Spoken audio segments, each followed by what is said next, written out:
Alright, so today we're going to be solving quadratic equations with complex coefficients.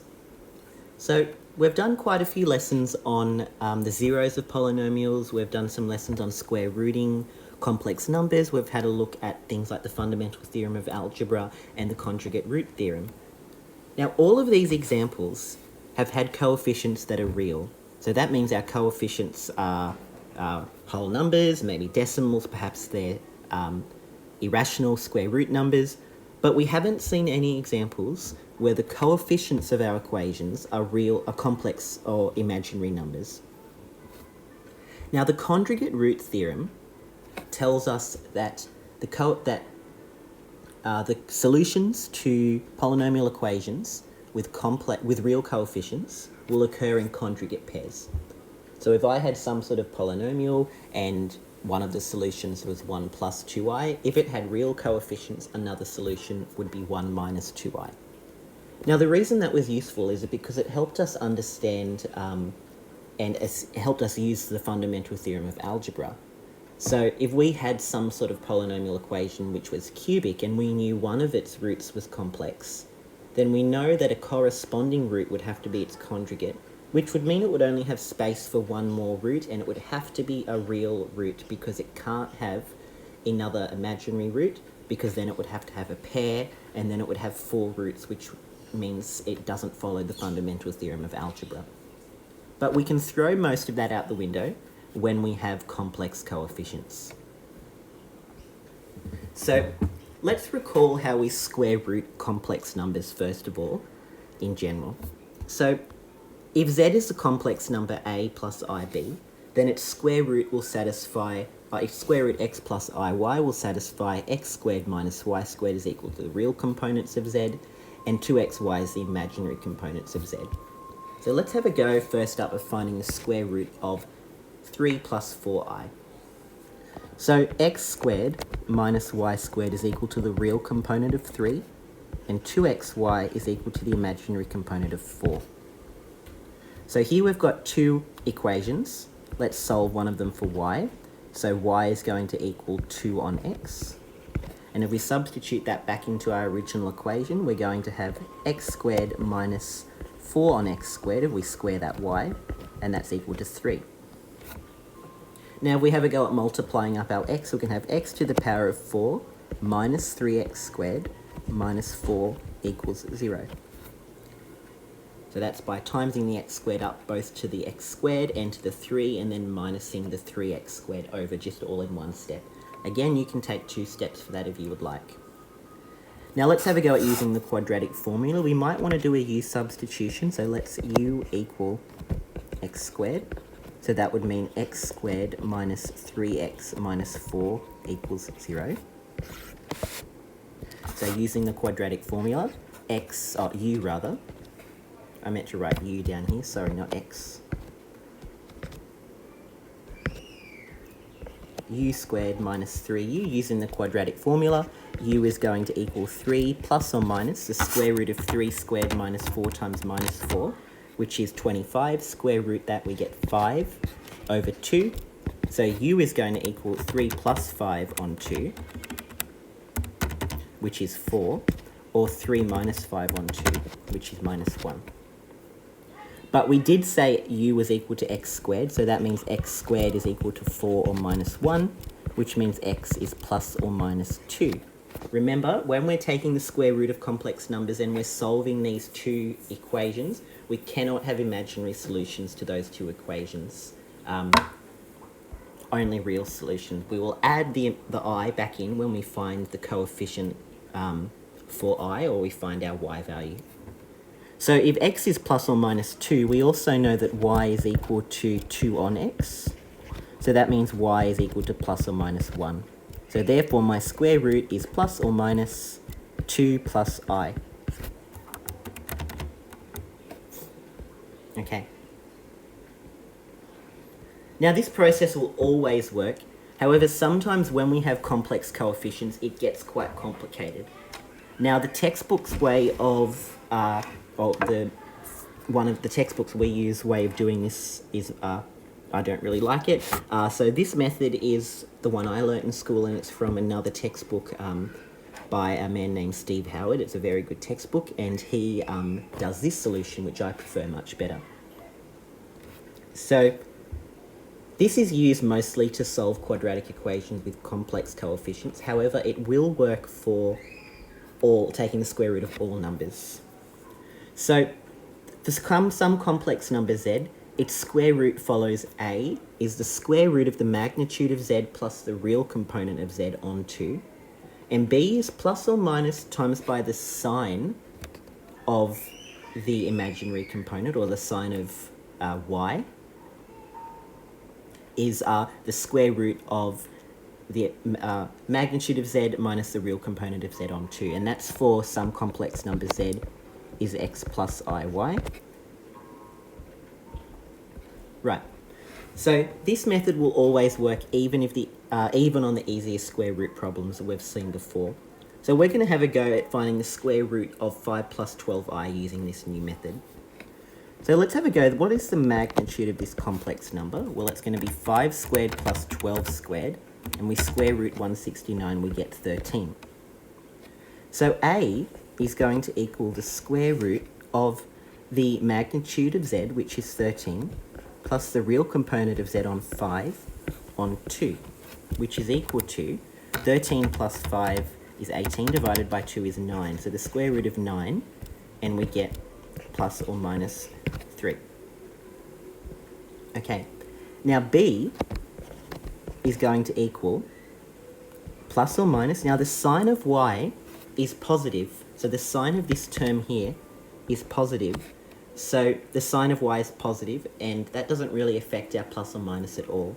If the sign of y was negative, we would have to make this a minus plus. So that would mean our minus answer would be first and our plus answer would be second.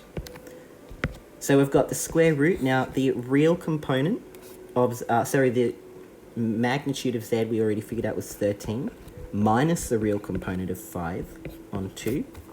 Now 13 minus 5 on 2 is 4. So plus or minus the square root of 4, which is plus or minus 2. So therefore, the square root of this complex number is plus or minus 3 plus 2i. Now, if the sign of y was negative, all we would do is write plus or minus, and there would be a minus here, and that would equate for putting a minus plus here.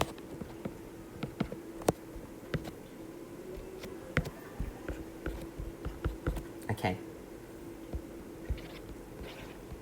Now this comes in more handy when we're solving these equations with complex coefficients. Now you might think, oh, this doesn't have complex coefficients. Well, it actually does. Even the constant term, we still say that is a complex coefficient.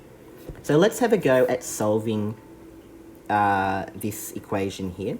So we're going to use the quadratic formula again. So x is equal to minus 2 plus or minus the square root of b squared minus 4ac. So 2 squared minus 4 times 1 times I on 2. Now we're going to have a look first up of this square root by itself. So it's going to be 4 minus 4i. 2 squared is 4. So we're going to use those formulas, and we might write them down again, to solve this equation. Now I feel like personally these formulas are quite easy to remember. It's just simply the magnitude of z plus the real component of z on 2, and b is the square root. We've got plus or minus, remembering the sign of y, the magnitude of z minus the real component of z on 2. Right, so a is going to equal the square root. The magnitude of z is going to be 4 squared plus 4 squared, and we square root that. So it's the square root of 32. Plus, the real component of z is 4 on 2. Now the square root of 32, we could say is 4 root 2. So this is the square root of 4 root 2 plus 4 on 2, which would simplify by cancelling out the 2's to be the square root of 2 root 2 plus 2. So that's our value of a here. Now b, we're going to have our minus plus, and that's because the sign of y is negative, it's minus 4.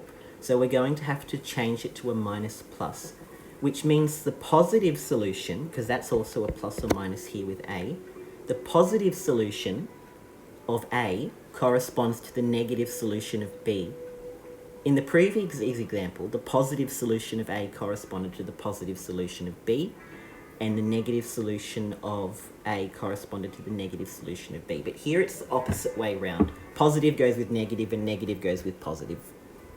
So we've got the square root of, the magnitude is 4 root 2, minus 4, we're minusing the imaginary component.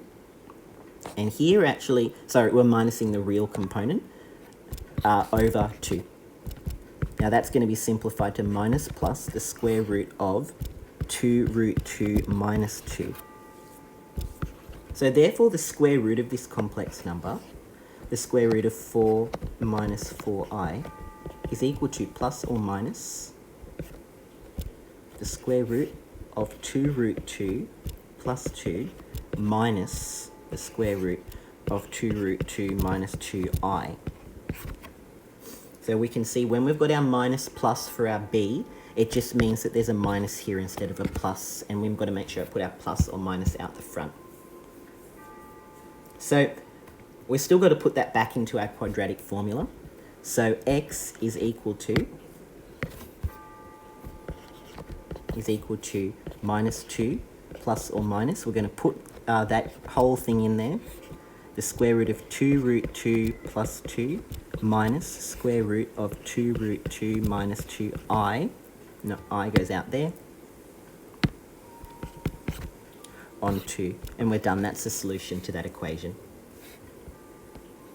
Now, we could have used our x squared minus y squared equals rez and 2xy is mz. We would have got to the answer. It would have looked a bit more complicated and it would have taken a lot longer. So this method is much faster. Right, I think that's the last example. So ix squared plus 3x minus 4. Let's use the quadratic formula first up. So we've got x is equal to minus 3 plus or minus the square root of 9 minus 4ac, so 4 times by I times by minus 4 over 2a, which is over 2i. So let's have a look at what's under that square root, plus or minus the square root of 9 plus 16i, because there's two negatives there, over 2i. Let's have a look at the square root of 9 plus 16i. So using our formula, we've got a is equal to the square root of the magnitude of z plus the real component of z on 2. And b is equal to the magnitude of z minus the real component of z on 2. Again, these formulas are not in your formula sheet, but I feel like they're very, very straightforward to remember. In fact, I feel like it's so easy I had forgotten them, and reading it once while making this video, they're already stuck in my head again, so they're quite straightforward to remember. So a is equaling the square root of, the magnitude of z is going to be 9 squared plus 16 squared, square root that, oh, nothing pretty, so square root of 337. Now we might figure out whether 337 can be simplified. Don't think it can. 337 plus the real component, which is 9, over 2. I might try a couple more square numbers, so 36 maybe, 49, 64, 4, 9, 81. Not quite. So we might leave it like that. And then b is going to equal plus or minus. Now it stays as plus or minus because the sign of y is positive. So square root 337 minus 9 on 2. So therefore, the square root of 9 plus 16i is equal to